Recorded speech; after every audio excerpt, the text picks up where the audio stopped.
ಎಲ್ಲರಿಗೂ ನಮಸ್ಕಾರ. ಈ 2026 ಈ ಹೊಸ ವರ್ಷ ಎಲ್ಲರಿಗೂ ಸುಖ, ಶಾಂತಿ, ನೆಮ್ಮದಿಗಳನ್ನು ನೀಡಲಿ ಅಂತ ಆ ದೇವರಲ್ಲಿ ಪ್ರಾರ್ಥಿಸ್ತಾ ನನ್ನ ಕಥಾ ಮಾಲಿಕೆಯನ್ನು ಮತ್ತೆ ನಾನು ಮುಂದುವರಿಸ್ತಾ ಇದ್ದೇನೆ. ಇವತ್ತು ಒಂದು ಸಾಮಾನ್ಯ ಕಥೆಯನ್ನು ಹೇಳಬೇಕು ಅಂತ ಹೇಳಿ ಅಂದ್ಕೊಂಡೇನೆ. ಒಬ್ಬ ಖಾಜಿಯ ಒಂದು ನ್ಯಾಯದ ಕಥೆಯನ್ನು, ಅವರು ನ್ಯಾಯದ ತೀರ್ಪನ್ನು ನೀಡಿದ್ದರ ಬಗ್ಗೆ ಒಂದು ಕಥೆಯನ್ನು ಹೇಳಬೇಕು ಅಂದ್ಕೊಂಡಿನಿ. ಒಂದು ಊರಲ್ಲಿ ಒಬ್ಬರು ಖಾಜಿ ಇದ್ದರು. ಅವರು ಈ ನ್ಯಾಯವನ್ನು ನೀಡೋದರಲ್ಲಿ ಬಹಳ ಪ್ರಸಿದ್ಧಿಯನ್ನು ಪಡೆದಿದ್ದರು.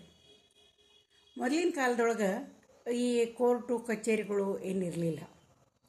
ಆಗೇನಿತ್ತು ಅಂತಂದ್ರೆ ಈ ಹಳ್ಳಿಗಳಲ್ಲಿ, ಸಣ್ಣ ಸಣ್ಣ ಹಳ್ಳಿಗಳಲ್ಲಿ ಈ ಪಂಚಾಯಿತಿಯನ್ನು ಸೇರಿಸಿ ನ್ಯಾಯ ತೀರ್ಮಾನವನ್ನು ಮಾಡ್ತಾಯಿದ್ರು. ಕೆಲವೊಂದು ದೊಡ್ಡ ಊರುಗಳಲ್ಲಿ ಕೆಲವೊಬ್ಬರು ನ್ಯಾಯಾಧೀಶರು ಅವರು ಏನೋ ಒಂದು ನ್ಯಾಯ ಇದ್ದರೆ ಅದರ ಪರವಾಗಿ ಅವರು ಸರಿಯಾದ ತೀರ್ಮಾನವನ್ನು ಕೊಡ್ತಾಯಿದ್ರು. ಹಂಗೆ ಆ ರೀತಿ ಖಾಜಿಯವರು ಬಹಳ ಪ್ರಸಿದ್ಧಿಯನ್ನು ಪಡೆದಿದ್ರು. ಒಂದು ಊರೊಳಗೆ ಯಾವಾಗ್ಲೂ ಅವರು ಯಾರ್ದಾದ್ರೂ ವ್ಯಾಜ್ಯ ಬಂತು ಅಂತಂದ್ರೆ, ಏನೋ ಜಗಳಗಳಿದ್ವು ಅಂತಂದ್ರೆ ಜನರು ಅವ್ರ ಕಡೆ ಹೋಗ್ತಾಯಿದ್ರು. ಅವ್ರು ಏನಂತಾರೆ, ಒಂದು ದೊಡ್ಡದಾದಂಥ ಭವನ ಇತ್ತು, ಅರಮನೆ ಅಂತ ಮನೆ ಇತ್ತು. ಅವ್ರ ಮುಂಭಾಗದಾಗ ಒಂದು ದೊಡ್ಡ ಗಂಟೆಯನ್ನು ಅವ್ರು ಕಟ್ಟಿದ್ರು. ಯಾರಾದರೂ ನ್ಯಾಯವನ್ನು ಕೇಳಕ್ಕೆ ಹೋಗಬೇಕು ಅಂತಂದ್ರೆ ಆ ಗಂಟೆಯನ್ನು ಬಾರಿಸ್ತಾ ಇದ್ರು. ಯಾಕೊಂದು ಹಗ್ಗವನ್ನು ಬಿಡಲಾಗಿತ್ತು, ಆ ಗಂಟೆಯನ್ನು ಬಾರಿಸ್ತಾ ಇದ್ರು.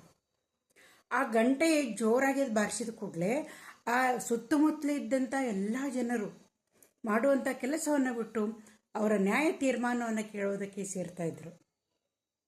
ಅಷ್ಟೊಂದು ಪ್ರಸಿದ್ಧಿಯನ್ನು ಪಡೆದಂಥ ಖಾಜಿಗಳಾಗಿದ್ದರು ಅವರು. ಆಗ ಏನಾಗ್ತೈತೆ ಅಂದರೆ, ಆ ಊರೊಳಗೆ ಒಬ್ಬ ರಾಮ ಮತ್ತು ರಹೀಮ ಅನ್ನುವಂಥ ಇಬ್ಬರು ಸ್ನೇಹಿತರಿದ್ದದ್ದು ಇರ್ತಾರೆ. ಅವರಿಬ್ಬರು ಏನಂತಾರೆ, ಸ್ವಲ್ಪ ಜಮೀನು ಇರ್ತೈತಿ, ಇಬ್ಬರಿಗೂ ಜಮೀನು ಇತ್ತು.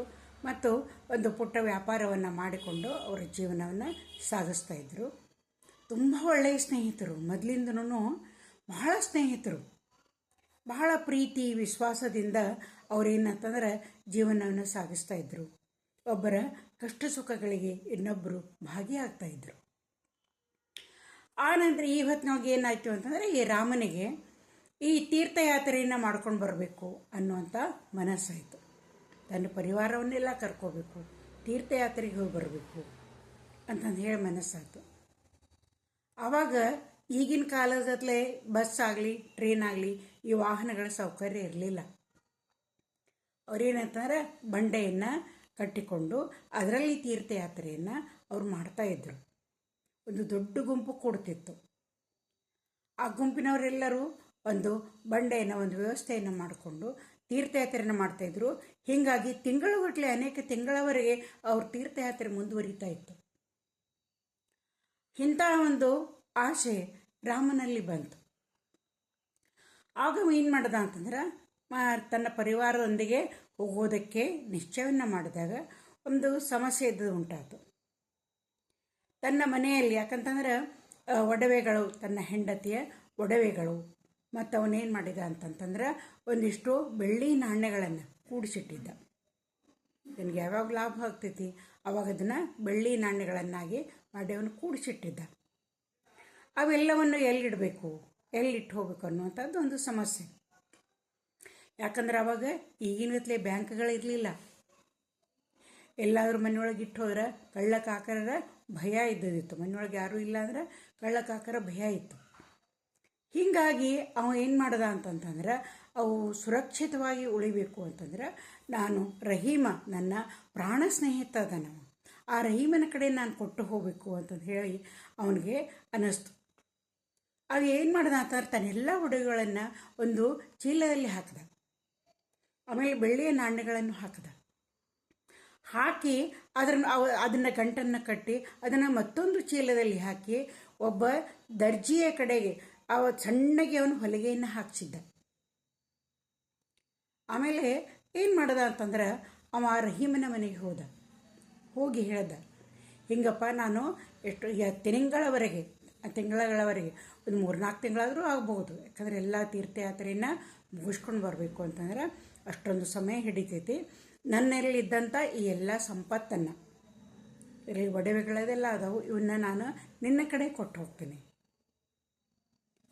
ನಾನು ಬಂದ ಮೇಲೆ ಇವಳನ್ನು ನಾನು ಇಸ್ಕೊಳ್ತೀನಿ ಅಂತ ಹೇಳಿ ರಹೀಮನೇ ಹೇಳ್ದ. ರಹೀಮನು ಹೇಳ್ದ, ಆಯಿತು, ನೀವು ನಿಶ್ಚಿಂತೆಯಿಂದ ಹೋಗಿ ಬಾ, ನಿನ್ನ ಸಂಪತ್ತನ್ನು ನಾನು ಏನಂತ ಕಾಪಾಡ್ತೀನಿ, ನೀವು ಬಂದ ಮೇಲೆ ನಿಮ್ಗೆ ಯಾವಾಗ ಬೇಕು ಅವಾಗ ನಾನು ಅದನ್ನ ನಿಮ್ಗೆ ಕೊಡ್ತೀನಿ ಅಂತಂದು ಹೇಳಿ ರಹೀಮ ಆಶ್ವಾಸನೆಯನ್ನು ಕೊಟ್ಟ.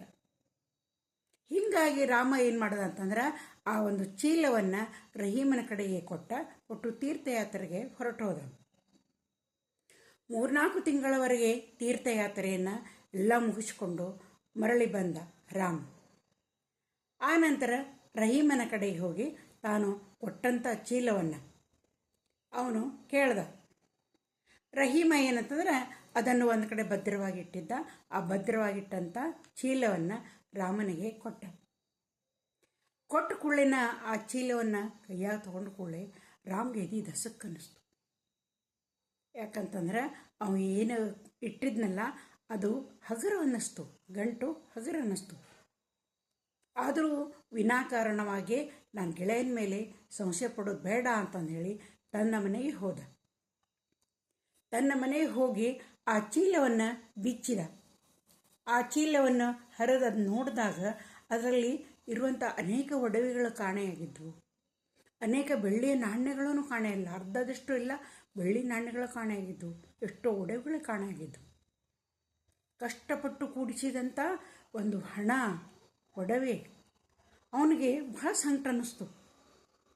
ಇಷ್ಟೊಂದು ನಂಬಿಕಸ್ಥನಾದಂಥ ನನ್ನ ಗೆಳೆಯ ಇದು ಹೆಂಗೆ ಇದನ್ನಾಯಿತು, ಇವನು ಮನಸ್ಸಿನೊಳಗೆ ಹಿಂಗೆ ದುರಾಸೆ ಬಂತು, ನಂಬಿಕೆ ದ್ರೋಹನ ಹೇಗೆ ಹೆಂಗೆ ನಾ ಮಾಡ್ದ ಅಂತಂದೇಳಿ ಭಾಳ ಅವನಿಗೆ ಬೇಜಾರು ಅನ್ನಿಸ್ತು.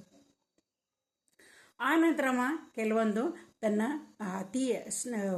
ಆತ್ಮೀಯರೊಂದಿಗೆ ಅವನು ಕೆಲವು ಆತ್ಮೀಯರೊಂದಿಗೆ ಹೇಳ್ಕೊಂಡ, ನನಗೆ ಹಿಂಗೆ ಅನ್ಸಾಗ್ತೈತಿ, ಕಡಿಮೆ ಆಗ್ಯಾವ ಅದರೊಳಗೆ, ನಾನು ಎಷ್ಟು ಕಷ್ಟಪಟ್ಟೇನೆ ಅದನ್ನು ಎಲ್ಲ ಕೊಡಿಸ್ಬೇಕು ಅಂತಂದೇಳಿ ಆ ಪದ್ದನ ಅಂತಂದೇಳಿ ನಾನು ತೆಗೆದಿಟ್ಟಿದ್ದೆ ಅಂತಂದು ಹೇಳಿ ಆತ ತನ್ನ ಅಳಲನ್ನು ತೋಡಿಕೊಳ್ತಾನೆ. ಅವಾಗ ಅವ್ರೇನಂತು ಅಂತಂದ್ರೆ, ನೋಡು ನೀ ಅವ್ನು ಕೇಳಿದಿ ಅಂತಂದ್ರೆ ಯಾರೂ ತೊಗೊಂಡದನ್ನು ಒಪ್ಪಿಕೊಳ್ಳೋದಿಲ್ಲ, ನೀ ಖಾಜಿಯವ್ರ ಕಡೆ ಹೋಗು, ಅವರು ಸರಿಯಾದಂಥ ನ್ಯಾಯ ತೀರ್ಮಾನವನ್ನು ಮಾಡ್ತಾರೆ ಅನ್ನುವಂಥ ಸಲಹೆಯನ್ನು ಇಟ್ಟರು. ಆವಾಗ ಏನು ಮಾಡ್ದ ಅಂತಂದ್ರೆ ಹೋಗಿ ಖಾಜಿಯವ್ರ ಕಡೆ ಹೋಗಿ ಅವ್ರ ಮನೆಯ ಮುಂದಿರುವಂಥ ಗಂಟೆಯನ್ನು ಜೋರಾಗಿ ಬಾರಿಸಿದ. ಅವಂತ ಖಾಜಿಯವ್ರು ಬಂದರು. ಬಂದ ಕೂಡಲೇ ಎಲ್ಲ ಜನ ಕೊಡ್ತು, ಸಾಕಷ್ಟು ಜನ ಕೊಡ್ತು. ಯಾವಾಗಲೂ ಅವ್ರು ನ್ಯಾಯ ತೀರ್ಮಾನ ಮಾಡ್ತಾರಂದ್ರೆ ಎಲ್ಲ ಭಾಳ ಜನ ಕೊಡ್ತಿದ್ರು. ಆವಾಗ ಖಾಜಿಯವ್ರು ಕೇಳಿದರು, ಏನಪ್ಪ ಏನು ನಿನ್ನ ಸಮಸ್ಯೆ ಅಂತ ಕೇಳಿ ಕೂಡಲೇ ಅವ ಎಲ್ಲ ಕಥೆಯನ್ನು ಹೇಳ್ದ. ನನ್ನ ನಂಬಿಗಸ್ತನಾದಂಥ ಗೆಳೆಯನ ಕಡೆ ನಾನು ಕೊಟ್ಟೋಗಿದ್ದೆ, ಆದರೆ ಅದರೊಳಗೆ ಅರ್ಧದಷ್ಟು ಒಂದು ಅವೇನದಾವು ನಾವು ಆಭರಣಗಳಾಗಲಿ ನಾಣ್ಯಗಳಾಗಲಿ ಕಾಣ್ತಾ ಇಲ್ಲ, ನನ್ನ ನ್ಯಾಯವನ್ನು ನೀವು ದೊರಕಿಸ್ಕೊಡ್ರಿ ಅಂಥೇಳಿ ಹೇಳಿದಾಗ ಖಾಜಿಯವ್ರು ಏನಂತಂದ್ರು, ನೀ ಅದರೊಳಗೆ ನೀನು ಅವನಿಗೆ ಕೊಟ್ಟಿದ್ದಿ, ಎರೊಳಗೆ ಇಟ್ಕೊಟ್ಟಿದ್ದಿ ಆ ಚೀಲವನ್ನು ನೀನು ತೊಗೊಂಡು ಬಾ ಅಂತ ಹೇಳಿದರು. ಇವ ಆ ಚೀಲವನ್ನು ಖಾಜಿಯವ್ರ ಕಡೆ ತಂದು ಕೊಟ್ಟ. ಅವ್ರ ರಹೀಮನನ್ನು ಕರೆಸಿದರು. ಆವಾಗ ಅವ್ರು ಏನು ಮಾಡಿದರು ಅಂತಂತಂದ್ರೆ, ಈ ಚೀಲ ನೀ ಹೋಗಬೇಕಾದ್ರೆ ನೀ ಎಲ್ಲ ಹೊಲಿಗೆದೆಲ್ಲ ಹಾಕಿಟ್ಟು ಹೋಗಿದ್ದೆಲ್ಲ ಬಂದೋಬಸ್ತ್ ಮಾಡಿಟ್ಟು ಹೋಗಿದ್ದಿ, ಬಂದಾಗ ಅದೇನಾರು ಬಿಚ್ಚಿದಂಗೆ ಅಥವಾ ಹರಿದಂಗೆ ನನಗೆ ಅನ್ನಿಸ್ತೇನೋ ಅಂತೇಳಿ ಅವ್ರು ರಾಮನನ್ನು ಕೇಳಿದರು. ಇಲ್ಲ, ನನಗೆ ಒಟ್ಟ ಅನ್ನಿಸ್ಲಿಲ್ಲ, ನಾನು ಹೋಗ್ಬೇಕಾದ್ರೆ ಯಾವ ರೀತಿ ಕೊಟ್ಟಿದ್ನು ಅದೇ ರೀತಿ ಇದ್ದದ್ದ ಚೀಲ ಇದ್ದದ್ದಿತ್ತು. ಹಾಗಾದ್ರೆ ಒಡವೆಗಳು ಹೆಂಗೆ ಕಾಣೆ ಆಗ್ತಾವೆ? ಇಲ್ಲ, ನನಗೆ ಗೊತ್ತಿಲ್ಲ ರೀ, ಹೆಂಗೆ ಕಾಣೆ ಆಗ್ಯಾವ ನನಗೆ ಗೊತ್ತಿಲ್ಲ, ಆದರೆ ಕಡಿಮೆ ಆಗಿದ್ದು ಮಾತ್ರ ನಿಜ ಐತಿ ಅಂತಂದು ಹೇಳಿದರು. ಆಗ ರಹೀಮನನ್ನು ಕಾಜಿಗಳು ವಿಚಾರ ಮಾಡಿದರು, ಏನಪ್ಪ ಇವನು ಹಿಂಗೆ ಹೇಳಾಕತ್ತಾನ, ಆ ಒಡವೆಗಳನ್ನು ನೀನು ತೊಗೊಂಡೇನೋ? ಅವಳಂಗೆ ಇಲ್ಲ ಅಂತ ಹೇಳ್ದ. ಇಲ್ಲ ನೋಡ್ರಿ, ಅವ್ನು ಹೆಂಗೆ ಚೀಲ ಕೊಟ್ಟಾನ, ನಾ ಹಂಗೆ ಭದ್ರವಾಗಿ ಇಟ್ಟಿದ್ದೆ, ಈಗ ಬಂದ ಮೇಲೆ ಅವನ ಚೀಲವನ್ನು ನಮಗೆ ವಾಪಸ್ ಕೊಟ್ಟೇನಿ ನಾನು ಅದ್ರಿಂದ ಏನೂ ನಾನು ಹಿಡ್ದಿಲ್ಲ, ನಾ ಮುಟ್ಟೇ ಇಲ್ಲ ಅಂತಂದು ಹೇಳಿ ಆತ ಹೇಳ್ದ. ಆಗ ಕಾಜಿಯವರು ಹೆಂಗೆ ಅವಂಗ ನ್ಯಾಯವನ್ನು ಈ ನ್ಯಾಯ ತೀರ್ಮಾನವನ್ನು ಯಾವ ರೀತಿ ಮಾಡಿದ್ರಂತ ನಾ ಮುಂದಿನ ಕಥೆ ಒಳಗೆ